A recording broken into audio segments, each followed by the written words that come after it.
최근에 석유화학 기업들의 주가가 진짜 말도 안 되게 떨어졌어요. 여기 LG화학을 보면 작년 초부터 해가지고 이렇게 40%나 떨어졌거든요. 진짜 거의 한 1년 반 동안 떨어지기만 했는데, 진짜, 괜찮으신지 잘 모르겠네요. LG화학뿐만이 아니라 롯데케미칼은 더 떨어졌어요. 44%나 떨어졌고, 금호석유는 55%나 떨어졌습니다. 이 기업들의 주가가 떨어지는 대표적인 이유는 뭐 간단하죠. 올해 돈을 못 벌 거라고 보고 있어요. 작년에는 이렇게 실적이 엄청 잘 나왔는데 올해부터는 이렇게 실적이 급감할 거라고 보이고 있고, 이거는 LG화학뿐만이 아니라 롯데케미칼은 진짜 엄청 심각합니다. 작년에 한 1조 7천억 정도를 벌었는데 올해는 한 3천억 정도밖에 못 벌 거라고 이렇게 보고 있어요. 금호석유도 이렇게 마찬가지죠. 거의 한 올해 실적이 반토막 날 거라고 보고 있습니다. 이렇게 실적이 당연히 안 좋을 거라고 예상을 하니까 주가는 당연히 떨어지는 거겠죠. 참고로 다들 아시다시피 석유화학 기업은 원유를 베이스로 해서 최종 제품을 만들어요. 그러니까 원유 가격에 따라서 이 기업들의 주가가 같이 움직인다라는 건데, 근데 원유 가격이랑 무조건 비례적으로 움직이지는 않아요. 이거는 금호석유의 주가랑 WTI 유가를 같이 나타낸 그래프인데, 보시면 2007년, 2008년도 때는 같이 움직이긴 했어요. 그리고 2010년, 11년 이때 차화정 시기 때는 유가가 계속해서 오르고 있었는데 반해서 금호석유의 주가도 물론 오르긴 했지만 올랐다가 급격하게 떨어졌었습니다. 2017년도 이때는 같이 움직였죠. 그리고 2020년도 이때는 보시면 뭐 물론 금호석유랑 WTI 유가가 같이 움직이긴 했지만 최근의 트렌드를 보시면 유가는 아직까지 많이 비싼 상태인데 금호석유의 주가는 엄청나게 이렇게 떨어지고 있는 추세를 보이고 있어요. 그래서 대략적으로 보면 뭐 LG화학이랑 롯데케미칼, 금호석유 그리고 다양한 석유화학 기업들의 주가는 기름값이랑 대체적으로 같이 움직이긴 하는데, 그렇다고 해서 무조건 같이 움직인 거는 아니다, 이렇게 요약을 해볼 수 있을 것 같아요. 먼저 석유화학 기업에 대해서 알아야 되는데, 석유화학 기업은 원유를 베이스로 해요. 이 원유를 증류탑을 통해서 먼저 끓이죠. 그리고 30도에서 180도 사이에서 나오는 나프타를 이용해 가지고 뭐 에틸렌이랑 프로필렌과 같은 기초 유분을 만들고, 그리고 VCM이나 SM과 같은 중간 원료를 만듭니다. 그리고 이를 통해서 만든 게 바로 합성수지랑 뭐 합성고무 이런 것들이 나오죠. LG화학이랑 롯데케미칼, 금호석유는 여기 나오는 합성수지랑 합성고무, 합성원료 이런 것들을 만드는 회사입니다. 물론 그 전에 기초유분이랑 중간 원료도 만들기는 해요. 그래서 아무래도 이런 기업들은 원유랑 그리고 최종 제품인 합성수지랑 합성고무 사이에 제품 스프레드가 가장 중요하게 영향을 끼칩니다. 그러니까 간단하게 기름을 사가지고 이거를 끓이는데 이 기름값이랑 아니면 이 기름을 통해서 최종으로 만든 제품 사이에 그 마진을 통해서 얘네들이 수익을 버는 구조거든요. 이 석유화학 기업들이 돈을 잘 벌려면 기름값은 싸야 되고 최종 파는 제품들은 비싸야 돼요. 이것만 기억하면 진짜 석유화학 기업들을 투자하는 데 있어서 엄청 도움이 될 거라고 생각을 하고 있어요. 근데 최근에 원유 가격이 진짜 미쳤거든요. 100불을 넘었습니다. 특히 브렌트 오일 같은 경우는 130불 정도도 돌파를 했었는데 최근에는 좀 떨어져서 100불 정도에 있기는 하죠. 대표적으로는 세계에서 두 번째로 원유를 가장 많이 파는 국가인 러시아랑 우크라이나가 한판 싸웠기 때문에 이렇게 유가 자체가 많이 올랐던 거고, 이렇게 되면 석유화학 기업들은 원재료 비용이 많이 비싸졌다라는 거죠. 근데 이 원재료 비용을 보통은 최종 제품에 전가를 할 수가 있어요. 근데 지금은 그렇지가 않다라는 거죠. 보시면 LG화학이 대표적으로 생산하는 제품인 ABS랑 PVC 같은 스프레드 추이가 계속해서 떨어지고 있는 모습을 보이고 있고, 금호석유가 하고 있는 MB 라텍스 가격도 많이 떨어졌어요. 그리고 BPA 스프레드도 많이 떨어지고 있고, 롯데케미칼이 하고 있는 폴리에틸렌이랑 폴리프로필렌 스프레드도 이렇게 많이 떨어지고 있습니다. 러시아랑 우크라이나가 싸우면서 최근에 유가 자체가 엄청나게 많이 올랐는데, 근데 이 기름으로 만드는 최종 제품 가격은 계속해서 떨어지고 있죠. 왜냐하면 이 최종 제품을 결국에 소비하는 주체는 바로 우리들이거든요. 우리들이 뭐 핸드폰을 많이 사고 자동차를 많이 사고 가전 제품을 많이 사야 이쪽으로 쓰이는 화학 제품 자체가 많이 팔리는데, 최근에는 경기가 좀 안 좋아질 거라는 이야기가 많다라는 거죠. 그래서 석유화학 제품은 대표적으로 경기 순환형 산업이라고 얘기를 하고, 최근에 미국의 GDP 성장률을 보면 2분기 연속 마이너스가 나왔죠.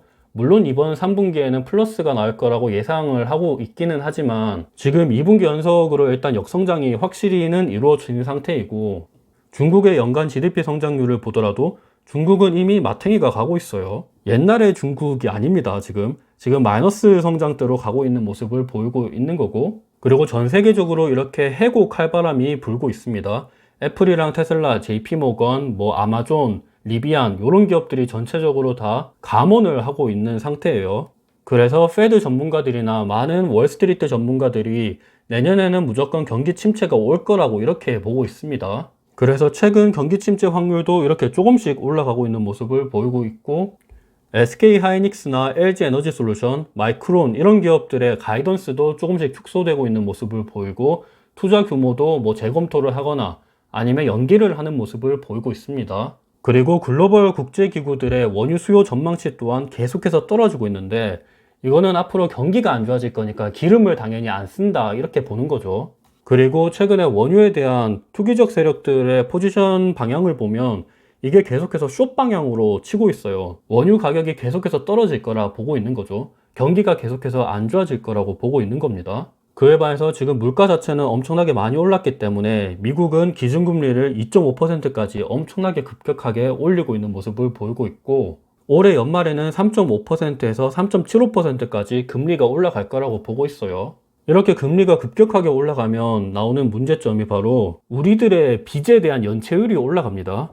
빚을 못 갚겠다고 그냥 들어 누워버리는 거죠. 지금 당장은 연체율이 안 올라가고 있는 모습을 보이지만 올해 연말에 3.75%까지 금리를 올린다 그러면 부실 채권에 대한 우려가 커질 수가 있습니다.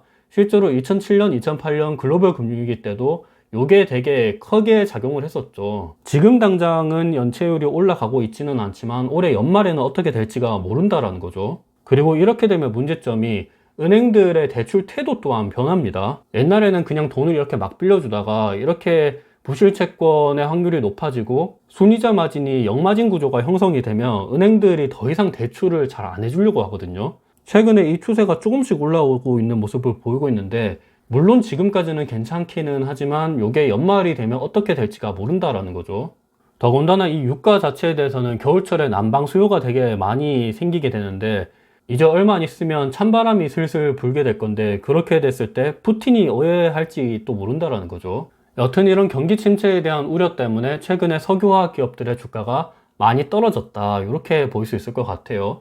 실제로 올해 예상되는 실적 자체가 엄청나게 급감을 많이 하고 최근에 나타난 실적 자체도 많이 안 좋게 나타나고 있죠. 그래도 저는 LG화학이랑 롯데케미칼, 금호석유 이런 기업들의 주가가 앞으로 올라갈 거라고 진짜 믿어 의심치 않고, 이런 기업들의 주가가 올라가야 저 또한 행복하기 때문에, 그리고 얘네들의 주가가 진짜 말도 안 되게 많이 떨어지기는 했거든요. 실제로 경기 침체가 나타나지도 않았는데 반토막이 났다는 거는 진짜 너무 많이 선반영을 한 게 아닌가 이런 생각도 들고 있기 때문에, 그래서 저는 계속해서 희망 회로를 돌리고 있는 중입니다. 그리고 참고로 이거는 운송 서비스 지수인데, 그러니까 운송이 얼마나 많이 되고 있는지를 나타내는 건데, 이게 계속해서 조금씩 올라가고 있는 모습을 보이고 있어요. 그래서 아직까지 운송은 활발하게 이루어지고 있는 과정이기 때문에 경기는 죽지 않았다 이렇게 생각이 되고 있고, 그리고 최근에 인플레이션율이 고점을 찍고 떨어지고 있는 모습이 보이고 있습니다. 아무래도 연준이 가장 신경을 많이 쓰고 있는 게 최근에 좀 긍정적으로 바뀌었기 때문에 이제 좀 올라가야 되지 않나 이렇게 생각을 하고 있어요. 그리고 사람들의 심리 또한 지금 50 이상으로 올라왔죠. 러시아 우크라이나 전쟁 후부터 이렇게 계속해서 떨어졌던 게 최근에는 조금씩 다시 개선이 되고 있는 모습을 보여요. S&P 지수도 최근에 계속해서 올라와가지고 전저점을 다시 돌파를 했죠. 소비자 심리 또한 최근에 조금씩 턴어라운드 하고 있는 모습을 보이고 있기 때문에 저는 진짜 얘네 석유화학 기업들이 앞으로 잘 갈 거라고 믿어 의심치 않습니다. 진짜 잘 되기를 많이 기원을 하고 있고, 그리고 얘네들 주가가 진짜 말도 안 되게 많이 빠지긴 했어요. LG화학이 지금 37% 빠졌죠. 거의 한 1년 반 동안 많이 떨어졌기 때문에 이제는 좀 올라가야 되는 모습을 보여야 하지 않나 이렇게 생각을 하고 있고, 롯데케미칼은 진짜 미쳤습니다. 45% 떨어졌거든요. 얘네들은 진짜 언제 오를지 모르겠어. 그래도 앞으로 이렇게 계속 올라가지 않을까 이렇게 희망의 회로를 돌리고 있고, 금호석유도 마찬가지입니다. 금호석유는 55% 빠졌죠. 아무리 그래도 경기 위축이라지만 55% 떨어진 거는 이거 선반영 아닌가? 참고로 석유화학 기업이랑 정유 산업은 또 다르거든요. 이거는 금호석유랑 S오일 주가를 비교해 놓은 건데, 금호석유는 주가가 계속해서 떨어졌는데 S오일은 계속해서 올라갔죠. 같은 원유를 베이스로 해서 만드는 산업인데 요게 이렇게 또 다르거든요. 요거는 제가 다음 영상에서 한번 다시 설명을 드리도록 하겠습니다. 간단하게 말씀드리면 정제마진 때문인데, 정제마진이 진짜 최근에 엄청 많이 올랐거든요. 그래서 금호석유랑 LG화학, 롯데케미칼은 올해 실적이 진짜 바닥을 칠 거라고 예상을 하고 있는데, S오일은 올해 역대급 실적을 나타낼 거라고 생각이 되고 있어요. 여튼 이거는 다음에 한번 다시 다루도록 하겠습니다. 오늘은 석유화학 기업에 대해서 다뤘는데, 최근에 진짜 주가가 말도 안 되게 많이 빠졌어요. 반토막은 났거든요. 와, 이 정도면 경기 위축이 이미 왔다고 보고 있는 거 아닌가 라고 생각이 들 정도로 많이 빠졌기 때문에 앞으로는 올라갈 날만 기다리고 있고, 그래서 많은 사람들이 진짜 행복했으면 좋겠어요.